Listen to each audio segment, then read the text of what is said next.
আসসালামু আলাইকুম। রাইসুল হক চৌধুরী স্বাগত জানাচ্ছি এনটিভির সন্ধ্যার খবরে। ক্রাউন সিমেন্ট শিরোনাম দেখছিলেন, এবার পুরো খবর। রাজনৈতিক বিরোধীদের দমন করতে গুমকে অস্ত্র হিসেবে ব্যবহার করেছে স্বৈরশাসক হাসিনা। গুলশানের গুম কমিশনের কার্যালয়ে সাংবাদিকদের এসব কথা বলেন কমিশনের প্রধান বিচারপতি মইনুল ইসলাম চৌধুরী। 5 আগস্টের পরও গুমের সঙ্গে জড়িতদের অনেকে গুরুত্বপূর্ণ পদে থাকায় অনেক আলামত নষ্ট করা হয়েছে বলেও অভিযোগ করেন তিনি। নূর হোসেনের রিপোর্ট। হাসিনার দীর্ঘ স্বৈর শাসনকালে অসংখ্য বিরোধী দলীয় নেতাকর্মী ও ভিন্নমতের ব্যক্তিদের গুম করা হয়। এদের কেউ কেউ জীবিত ফেরত আসলেও অনেকের এখনও কোনো হদিস পাওয়া যায়নি। ছাত্র জনতার গণ অভ্যুত্থানের পর গুমের শিকার ব্যক্তিদের সন্ধান, জড়িত ব্যক্তি, সংস্থা ও প্রতিষ্ঠান চিহ্নিতকরণ এবং গুম প্রতিরোধে প্রয়োজনীয় সুপারিশ তুলে ধরার জন্য গুম কমিশন গঠন করে অন্তর্বর্তী সরকার। দীর্ঘ অনুসন্ধানের পর 2 ধাপে সরকারের কাছে প্রতিবেদন জমা দেয় কমিশন। দ্বিতীয় ধাপের প্রতিবেদন নিয়ে আয়োজিত প্রেস ব্রিফিংয়ে কমিশন প্রধান বলেন, গুমের শিকার ব্যক্তিদের মৃত্যু, ভারতে পাচার সহ 4 ধরনের পরিণতি ভোগ করতে হয়েছে। ব্যাপারটা মোটেও এমন নয় যে একটি জঙ্গিবাদ দমন অভিযান, 2-1 অসাবধানী কর্মকর্তা কর্মচারী কর্তৃক কিছু মানবাধিকার লঙ্ঘন এর ঘটনা ঘটে গেছে, বরং এটি ছিল একটি রাজনৈতিক উদ্দেশ্য প্রণোদিত দমনযন্ত্র যা জঙ্গিবাদ বিরোধী প্রচারণাকে ডাল হিসাবে ব্যবহার করেছে। ক্ষমতার পরিবর্তনের পরও অপরাধীদের অনেকে গুরুত্বপূর্ণ পদে থাকায় আলামত নষ্ট করা হয়েছে বলেও দাবি করেন তিনি। আমাদের কাছে দাখিলকৃত 81% অভিযোগ জীবিত ভিকটিমদের হলেও 19% অভিযোগ ফেরত না আসা ভিকটিমদের। এবারের প্রতিবেদনে আমরা গুম অবস্থা হতে ফিরে না আসা এমন 12 জন ভিকটিমের বিষয়ে অগ্রগতি তুলে ধরেছি, যাদের বিষয়ে প্রাথমিকভাবে অনুসন্ধান সম্পন্ন হয়েছে এবং তাদের গুমের জন্য কারা দায়ী তা প্রাথমিকভাবে আমরা শনাক্ত করতে পেরেছি। গুম প্রক্রিয়ায় শেখ হাসিনা সরকারের ফৌজদারি আদালতকে ব্যবহারের প্রমাণ পাওয়ার দাবিও করেন কমিশন প্রধান। নূর হোসেন, এনটিভি নিউজ, ঢাকা।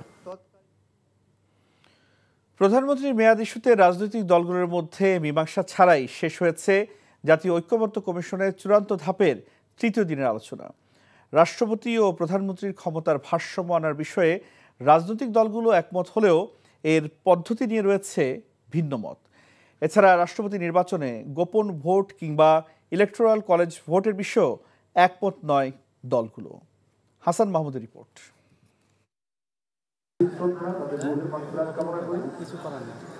সংবিধান সহ বিভিন্ন বিষয়ে সংস্কার প্রস্তাব নিয়ে রাজনৈতিক দলগুলোর সাথে জাতীয় ঐকমত্য কমিশনের দীর্ঘদিনের আলোচনার ধারাবাহিকতায় চূড়ান্ত ধাপের 3য় দিনের আলোচনায় অংশ নেয় 30টি রাজনৈতিক দলের প্রতিনিধিরা। প্রধানমন্ত্রীর মেয়াদ, সংবিধান ও রাষ্ট্রের মূলনীতি, নির্বাচনী এলাকা নির্ধারণ, দিনের আলোচ্যসূচি নির্ধারিত হলেও রাষ্ট্রপতি নির্বাচন পদ্ধতি সহ আগের দিনের অনেক আলোচনাই ফিরে আসে বক্তব্যে। আপার হাউসে সংবিধান সংশোধন বিল এবং জেনারেল বিল পাশ করার ক্ষেত্রে যদি কন্ডিশনস এরকম হয় যে জেনারেল মেজরিটিতে হবে বা তার চাইতে কম ভোটে হবে, তখন কিছু কিছু বিষয়ে আলোচনায় আসবে, বাট এটা আমার দলীয় অবস্থান নয়।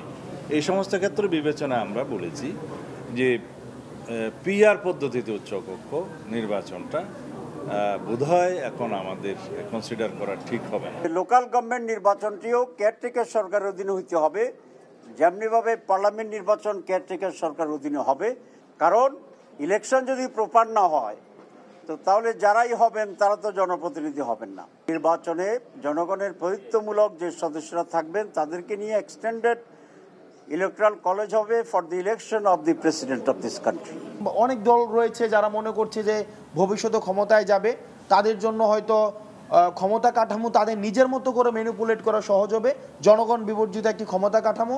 তবে আমরা বলতে চাই যে এই জনগণ বিবর্জিত ক্ষমতা কাঠামো কখনোই স্থায়ী নয়। আলোচনার শুরুতে ঐকমত্য কমিশনের পক্ষ থেকে বলা হয়, কমিশনের অনেক ভুল ত্রুটি থাকলেও রাজনৈতিক দলগুলোর আন্তরিকতার কারণে সংস্কার ইস্যুতে আলোচনা অগ্রসর হচ্ছে। অনেক বিষয়ে আমরা এক জায়গায় আসতে পারবো, যেগুলো একমত হতে পারবো না, যে সব বিষয়ে হওয়া যাবে আমরা মনে করি না, এটা একটা অসম্ভব প্রত্যাশা হবে। অধিকাংশ বিষয়ে বা গুরুত্বপূর্ণ বিষয়ে আমরা একমতের জায়গায় আসতে পারবো, সেই চেষ্টাটা সকলের দিক থেকে আছে। প্রধান বিচারপতির নিয়োগ বিষয়ে সংস্কার প্রস্তাব এবং সংবিধান ও রাষ্ট্রের মূলনীতি সহ প্রয়োজনীয় সংস্কার আলোচনা হয় বৈঠকে। জেলা পর্যায়ে এবং সিটি কর্পোরেশনের একজন করে প্রতিনিধির সাথে উচ্চকক্ষ নিম্নকক্ষ এই যে ইলেকট্রাল কলেজ, এই ইলেকট্রাল কলেজ গ্রহণ করা যেতে পারে। আর্টিকেল 70-তে বলা হচ্ছে সংসদ সদস্যগণ স্বাধীনভাবে মত দিতে পারবেন। সুতরাং সেক্ষেত্রে গোপন ব্যালটের মাধ্যমে এই 500 জনের ভোটের ভিত্তিতে রাষ্ট্রপতি নির্বাচিত হবেন। আলোচনা দীর্ঘ হওয়ায় শুক্রবার এবং পরদিন শনিবার বাদ দিয়ে রোববার আবারও আলোচনায় বসবে ঐকমত্য কমিশন। Hasan Mahmud, NTV news, Dhaka. ঢাকা দক্ষিণ সিটির কার্যক্রম ডেডলক হয়ে আছে। এখন আর চুপ করে থাকার সুযোগ নেই বলে জানিয়েছেন স্থানীয় সরকার উপদেষ্টা আসিফ মাহমুদ সজীব ভূঁইয়া। দুপুরে সচিবালয়ে এক অনুষ্ঠান শেষে প্রশ্নের জবাবে এসব বলেন তিনি। সংশ্লিষ্ট সবার কাছ থেকে দায়িত্বশীল আচরণ না পাওয়ায় সরকার উচ্চ পর্যায়ে এই বিষয়ে আলোচনা হয়েছে। দ্রুতই সিদ্ধান্ত আসবে বলেও জানান উপদেষ্টা। রিপোর্ট করছেন রকুন উদ্দিন। নগর ভবন অবরুদ্ধ হয়ে আছে প্রায় 1.5 মাস। ঢাকা দক্ষিণ সিটি কর্পোরেশনে বিএনপি নেতা ইশরাক হোসেনকে মেয়র হিসেবে দায়িত্ব বুঝিয়ে দেবার দাবিতে নগর ভবনের সামনে চলছে এই বিক্ষোভ। নিজেকে মেয়র ঘোষণা করে নগর ভবনে বৈঠকও করেছেন ইশরাক হোসেন। একই দাবিতে বৃহস্পতিবারও নগর ভবনের সামনে বিক্ষোভ করেছেন তার সমর্থকরা। এমন পরিস্থিতিতে ঢাকা দক্ষিণ সিটির নানান সেবা কার্যক্রম ব্যাহত হচ্ছে, তাই আর চুপ থাকার সুযোগ নেই বলে জানিয়েছেন স্থানীয় সরকার উপদেষ্টা। রাজনৈতিক দলগুলোর সাথে আমরা সৌহার্দ্যপূর্ণ সম্পর্কের কথা বলি এবং সেটা রক্ষা করতে গেলে দায়িত্বশীল আচরণ আসলে প্রত্যেকের থেকেই প্রত্যাশিত। আমরা আমাদের পার্টটা বা দায়িত্বটা পালন করার চেষ্টা করছি, দায়িত্বশীল আচরণ করার চেষ্টা করছি। তবে এ বিষয়ে যেভাবে নাগরিক সেবা আসলে ডেডলকের দিকে যাচ্ছে, এ বিষয়ে আর আসলে চুপ থাকার মতো পরিবেশ পরিস্থিতি নেই এবং সরকারের উচ্চ পর্যায়ে এটা নিয়ে কনসার্ন আছে। সেখানে আলোচনার ভিত্তিতে যেটা সিদ্ধান্ত আসে আমি সেটাই বাস্তবায়ন করব। এ সময় তার কাছে সাংবাদিকরা জানতে চান ধীরে ধীরে ভয়াবহ হয়ে ওঠা ডেঙ্গু পরিস্থিতি মোকাবেলায় সরকারের পদক্ষেপ নিয়ে কী কী উদ্যোগ আমরা নিচ্ছি, কী কী উদ্যোগ আমরা সামনে নিব এবং এই সম্পর্কে জনসচেতনতা বৃদ্ধি করাটা একই সাথে জরুরি। শুধুমাত্র আমাদের উদ্যোগ দিয়ে হবে না, মানুষের মধ্যে সচেতনতা বৃদ্ধি করতে হবে এবং সবাইকে এগিয়ে আসতে হবে। সেটা নিয়ে আমরা অতি দ্রুতই আপনাদের সাথে কথা বলবো। এবং যেটা বললেন যে এক্ষেত্রে দক্ষিণ সিটি কর্পোরেশনে আমাদের কিছু চ্যালেঞ্জ আছে। আপনারা জানেন যে সেখানে স্বাভাবিক কার্যক্রম স্বভাবতই ব্যাহত হচ্ছে। তবে আমরা চেষ্টা করছি যতটা সম্ভব বাইরে থেকে হলেও যতটা সম্ভব নাগরিক সেবা কন্টিনিউ রাখা। এর আগে সচিবালয় থেকে 11 জেলার 44টি উপজেলায় পাবলিক লাইব্রেরির ভিত্তিপ্রস্তর স্থাপন করেন স্থানীয় সরকার উপদেষ্টা। বলেন, রাজনৈতিক প্রভাবে কম বেশি নয়, সরকারের লক্ষ্য সারা দেশে সামঞ্জস্যপূর্ণ উন্নয়ন। রকুন উদ্দিন, এনটিভি নিউজ, ঢাকা। শত সমালোচনা উপেক্ষা করে মেয়র পদের শপথের দাবিতে ইশরাক হোসেনের কর্মসূচিকে আত্মঘাতী হিসেবে দেখছেন বিশ্লেষকরা। এতে রাজনৈতিক ক্যারিয়ার হুমকিতে ফেলছেন বলে মত তাদের। স্থানীয় সরকার বিশেষজ্ঞ তোফায়েল আহমেদ মনে করেন, ইশরাকের ইস্যুতে ভুল আছে অন্তর্বর্তী সরকারেরও। নগর বিশেষজ্ঞদের মতে, নগরবাসীর সেবা বিঘ্নিত করে এমন আন্দোলনের যৌক্তিকতা নেই। নাজিবুর রহমান জানাচ্ছেন বিস্তারিত। দীর্ঘ 1 মাস বন্ধ নগর ভবনে সব কার্যক্রম। ঢাকা দক্ষিণ সিটির প্রধান কার্যালয় অবরুদ্ধ করে আন্দোলনে ইশরাকের সমর্থকরা। নির্বাচন কমিশনের গ্যাজেটের মেয়াদ শেষ, এমনকি নির্বাচিত মেয়রের মেয়াদকালও শেষ প্রায় 2 সপ্তাহ পেরিয়ে গেছে। এমন বাস্তবতায় শপথ না নিয়ে মেয়র হিসেবে কর্মকর্তা কর্মচারীদের নিয়ে নিয়মিত সভা করছেন ইশরাক। নিজ তত্ত্বাবধানে সেবা চালুর কথা জানালেও কার্যত বন্ধ সকল সেবা, সেই সাথে উন্নয়ন কার্যক্রমও। এতে চরম অনিশ্চয়তায় নগর সেবা। আপিল নিষ্পত্তি হয়ে যাওয়ার পরেও এখন পর্যন্ত তারা আমাদের যে এই জনগণের যে দাবি সেটার প্রতি কোনো ধরনের তারা তোয়াক্কা করছে না। চলমান এই আন্দোলনকে ইশরাকের জন্য আত্মঘাতী বলে মত দিয়েছেন স্থানীয় সরকার বিশেষজ্ঞ ডক্টর তোফায়েল আহমেদ। বলেন, শপথ না নিয়ে নগর ভবনের নিয়ন্ত্রণ নিতে পারেন না তিনি। যদি এটা ভ্যালিডে হতো, সেই মেয়াদ শেষ। এখন এসে উনি গিয়ে যে ভিতরে ঢুকে গেছেন, ঢুকে সভা সমিতি করছেন এবং কাজ করছেন, এটা তো পুরা বেআইনি কাজ করছেন। এটা রাজনৈতিকভাবে ওনার জন্য সুইসাইডাল। উনি নিজের থেকে স্বতঃপ্রবৃত্ত হয়ে যে কোনো নাগরিক, যদি আমি এতে চলে যাই, সিটি কর্পোরেশনে গিয়ে বলি যে আমি এখন এই নির্দেশনা দেবো, এটা তো করা সম্ভব না। ওয়াই গভর্নমেন্ট তাকে 3 দিনের জন্য হোক, 5 দিনের জন্য হোক, 1 মাসের জন্য হোক, যে কদিন সময় আছে সে কদিনের জন্য মেয়র করলো না কেন? নগর সেবা বিঘ্নিত হওয়া নিয়ে কথা বলেছেন নগর বিশেষজ্ঞরাও। বলছেন, নাগরিক দুর্ভোগ সৃষ্টি করে এমন কর্মকাণ্ড বিতর্ক সৃষ্টি করবে। আমরা সামনে যারা আছেন, যারা তাকে উৎসাহ দিচ্ছেন নগর ভবন দখল করতে, তারা কিন্তু একসময় ওনার সাথে থাকবেন না। সেজন্য নাগরিকদের ভাবনাটা শোনা উচিত। আর একটা রাষ্ট্রীয় সিস্টেমে তো আপনি এভাবে একটা সংস্থা দখল করা যায় না। পুরো বিষয়টাকে যেভাবে আইনানুগভাবে যেটাকে ওনারা মোকাবেলা করতে পারতেন সেটা না করে যেভাবে দখলের পন্থায় চলে গিয়েছেন, এইটা জনগণ একদমই কিন্তু পছন্দ করছে না। তারা যদি দেয়ালে কান পাতেন বুঝতে পারবেন যে এখানে নাগরিক অসন্তোষ বাড়ছে, কেননা নাগরিকরা এসে নগরের এই সিটি কর্পোরেশন সেবা পাচ্ছেন। দীর্ঘ 1 মাসেরও বেশি সময় ধরে অবরুদ্ধ নগর ভবনে জরুরি সেবা নিজ তত্ত্বাবধানে চালু করার যে ঘোষণা ইঞ্জিনিয়ার ইশরাক হোসেন দিয়েছেন তা অবাস্তব বলছেন বিশেষজ্ঞরা। তারা বলছেন এখতিয়ার ছাড়া এ ধরনের কর্মকাণ্ড এগিয়ে নেওয়া কঠিন এবং আইন বহির্ভূত। তাই তো এই সংকট উত্তরণের পথ সৃষ্টি করে দ্রুত এই সমস্যার সমাধান চান সেবা প্রত্যাশীরাও। Najibur Rahman, NTV news, Dhaka. July ঘোষণা ও সনদ প্রণয়ন ছাড়া নির্বাচনে যাবে না জাতীয় নাগরিক পার্টি এনসিপি। দলটির আহ্বায়ক নাহিদ ইসলামের দাবি, পুরনো বন্দোবস্তের সঙ্গে চলা দল ও গোষ্ঠী তাদের চেপে ধরতে চাইছে। সংস্কার চূড়ান্ত না করে নির্বাচনী রোডম্যাপে ঘোষণায় সরকারের সমালোচনা করেন তিনি। নিয়ামুল আজিজ সাদিকের রিপোর্ট।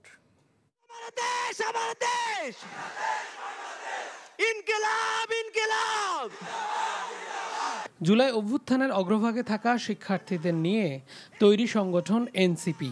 দেশের রাজনীতিতে আসা দলটি নির্বাচনী ডামাডোলের মাঝেও অনেকটাই নিরুত্তাপ। আপাতত নির্বাচনের চেয়ে মাঠের রাজনীতিতেই বেশি মনোযোগী হতে চাইছে তারা। জুলাই ঘোষণা এবং নতুন বন্দোবস্তের বিষয়ে সরকারকে চাপে ফেলতে ইতোমধ্যেই কর্মসূচি দিয়েছে দলটি। আগামীতেও বড় শোডাউনের চিন্তার কথা জানান দলটির প্রধান উপদেষ্টা যখন আমাদের নিয়ে বসছিলেন শেষবার, আমি তখন বলেছিলাম যে যদি জুলাই সনদের আগেই নির্বাচনের তারিখ বা নির্বাচন বিষয়ে চূড়ান্ত কিছু ঘোষণা আসে তাহলে সংস্কার প্রক্রিয়া ও ঐকমত্য প্রক্রিয়া ব্যাহত হতে পারে। তারপরও সরকার মনে করেছেন যে এটা দেওয়া প্রয়োজন, কিন্তু এটা একটা অনিশ্চয়তা তৈরি করেছেন। এখন সরকারকে উদ্যোগ নিতে হবে সবাইকে আস্থায় নিয়ে জুলাই মাসের মধ্যেই যাতে আবার সেই সব কাজ সনদের সব কাজ সম্পন্ন করা যায়। আর জুলাই ঘোষণাপত্র সেটা সরকার তো বারবার এটা আমাদের ছাত্রদের সাথে এক ধরনের আমি বলবো প্রতারণাই করেছে। যদিও সক্রিয় অন্য রাজনৈতিক দলগুলোর মতো বাংলাদেশের বিভিন্ন প্রান্তে এনসিপির কয়েকজন গণসংযোগ করতে দেখা গেছে কিছুদিন আগে। বিভিন্ন অনুষ্ঠানেও সরব উপস্থিতি কেন্দ্রীয় নেতাদের। নাহিদ ইসলাম বলেন, জুলাই অভ্যুত্থান একটি পদ্ধতিগত পরিবর্তনের দাবিত হয়েছিল। এ কারণে পরিবর্তন ও সংস্কার না হলে দল হিসেবে তারা আন্দোলনে নামবেন। এখন সবকিছু যদি মাঠের শক্তির উপরে, পেশি শক্তির উপরে নির্ভর করে করে আমাদের করতে হয়, তাহলে এই দেশ তো বেশি দূর আগাবে না। বারবার আমি মাঠে আমরা আন্দোলন করব, ম্যান পাওয়ার মোবিলাইজ হবে জনগণের, সেই আন্দোলনের প্রেক্ষিতেই এই সরকারের সময় যদি আমাদের আন্দোলনের প্রেক্ষিতে জিনিস দাবি আদায় করতে হয়, এটা আমাদের জন্য দুঃখজনক হবে। এবং দেশের মানুষের সাথে যদি একটা প্রতারণার মধ্য দিয়ে নির্বাচনের দিকে যাওয়া হয়, আমরা মনে করি না যে দেশের মানুষ আর রাস্তায় নেমে আসবে না। মানে অনেকে তো ভাবছে সবাই ঘরে চলে গিয়েছে, গণঅভ্যুত্থান শেষ, কিন্তু আমরা এটা মনে করি না। আমরা রাস্তায় থাকবো, মানুষকে রাস্তায় আহ্বান জানাবো। Niamul Aziz Sadiq, NTV news, Dhaka. দেশের মানুষকে মূর্খ করে রাখতে বিগত স্বৈরাচার সরকার ইচ্ছাকৃতভাবে দেশের শিক্ষা ব্যবস্থাকে ধ্বংস করে দিয়েছিল যেন তারা আওয়ামী লীগের অপকর্ম নিয়ে প্রশ্ন তুলতে না পারে, এমন মন্তব্য করেছেন বিএনপি স্থায়ী কমিটির সদস্য ডক্টর আব্দুল মঈন খান।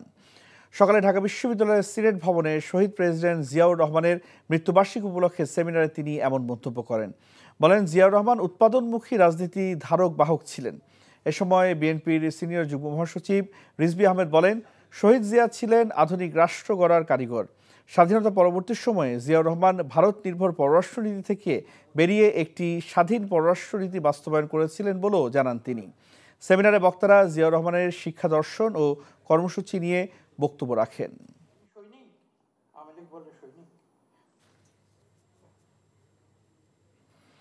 জাতীয় সংসদ নির্বাচনের নির্বাচনী প্রচারণায় থাকছে না পোস্টারের ব্যবহার।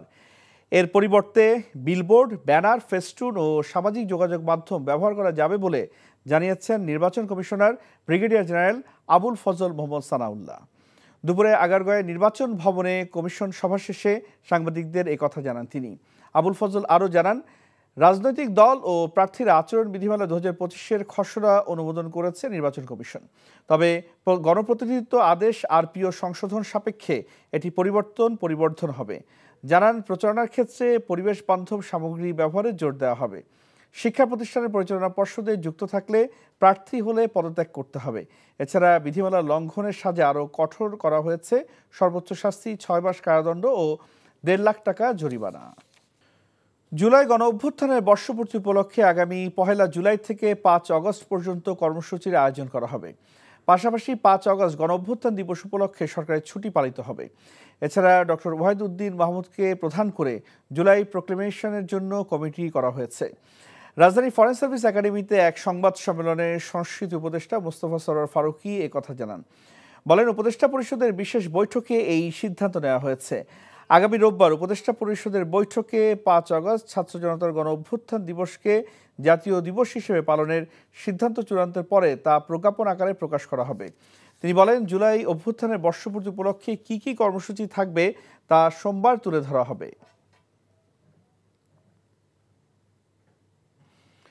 ফেব্রুয়ারিতে নির্বাচনের বিষয়ে এখনও সরকারের পক্ষ থেকে কোনো নির্দেশনা পায়নি সেনাবাহিনী। দুপুরে সেনাবাহিনীর নিয়মিত ব্রিফিংয়ে মিলিটারি অপারেশনস পরিদপ্তরের স্টাফ কর্নেল শফিকুল ইসলাম এসব তথ্য জানান। বলেন, সীমান্তে পুষ্টিনের বিষয়ে সেনাবাহিনীর অন্তর্ভুক্ত হওয়ার পরিস্থিতি এখনও তৈরি হয়নি। জানানো হয়, এ পর্যন্ত সর্বমোট 9,667টি অবৈধ অস্ত্র ও 2,86,754 রাউন্ড গোলাবারুদ উদ্ধার করেছে সেনাবাহিনী। প্রশ্ন জবাবে তিনি বলেন, নির্বাচনের প্রস্তুতি নিয়ে এখনও সরকারের তরফ থেকে সেনাবাহিনী কোনো নির্দেশনা পায়নি, তবে সরকারের নির্দেশনা অনুযায়ী কাজ করবে সেনাবাহিনী। আমরা এখনো সরকারের পক্ষ থেকে অফিসিয়ালি কোনো নির্দেশনা প্রাপ্ত হয়নি, তবে সরকারের নির্দেশনা অনুযায়ী আমরা নির্বাচন সংক্রান্ত দায়িত্ব পালন করব। পুশিনের বিষয়ে আমাদের সীমান্ত বর্ডার গার্ড বাংলাদেশ এবং কোস্টগার্ড তারা সতর্ক এবং সচেষ্ট আছে। স্থায়ী এবং অস্থায়ী ক্যাম্পের বৃদ্ধি করা হয়েছে, আমাদের গোয়েন্দা নজরদারিও বৃদ্ধি করা হয়েছে।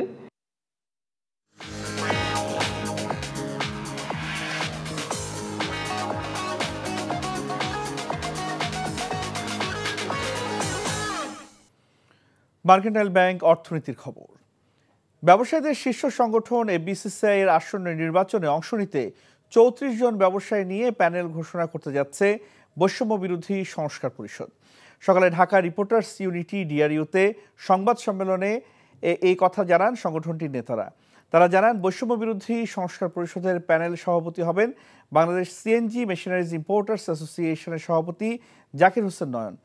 পরিষদের পক্ষ থেকে বিসিসিআইয়ের সাবেক সহসভাপতি ও পরিষদের প্রধান উপদেষ্টা আবুল কাশেম প্যানেল সভাপতির নাম ঘোষণা করেন। শিগগিরই বাকি প্রার্থীদের নামও ঘোষণা করা হবে বলেও জানানো হয়। এ সময় জাকির হোসেন নয়ন বলেন, বিগত সরকারের সময়ের মতো এফবিসিসিআই আর রাজনৈতিক দলের আজ্ঞাবহ নয়, ব্যবসায়ীদের স্বার্থে কাজ করবে। ভারতকে অবিলম্বে রোহিঙ্গা শরণার্থীদের বাংলাদেশ সীমান্তে ঠেলে দেওয়া বন্ধের আহ্বান জানিয়েছে অ্যামনেস্টি ইন্টারন্যাশনাল। একই সঙ্গে মানবাধিকার সংস্থাটি দিল্লিকে রোহিঙ্গা শরণার্থীদের সীমান্তে ঠেলে না দিয়ে আন্তর্জাতিক মানবাধিকার আইন অনুযায়ী সুরক্ষা দেওয়ার আহ্বানও জানিয়েছে। বৃহস্পতিবার অ্যামনেস্টি ইন্টারন্যাশনাল এক বিবৃতিতে বলেছে, রোহিঙ্গা শরণার্থীদের স্বীকৃতি দিতে হবে এবং তাদের প্রাপ্য মর্যাদা নিশ্চিত করতে হবে।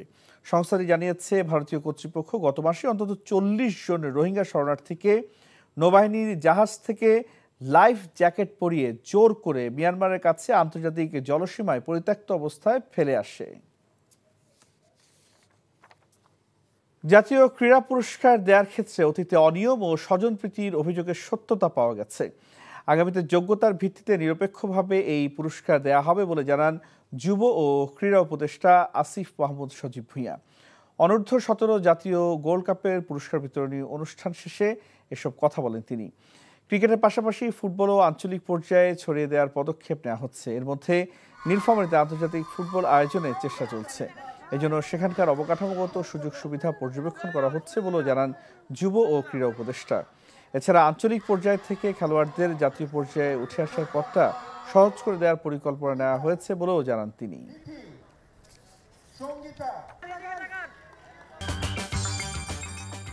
এই ছিল সন্ধ্যার খবরে। এই খবরের ভিডিও আপডেট জানতে ভিজিট করুন এনটিভি অনলাইন www.ntvbd.com।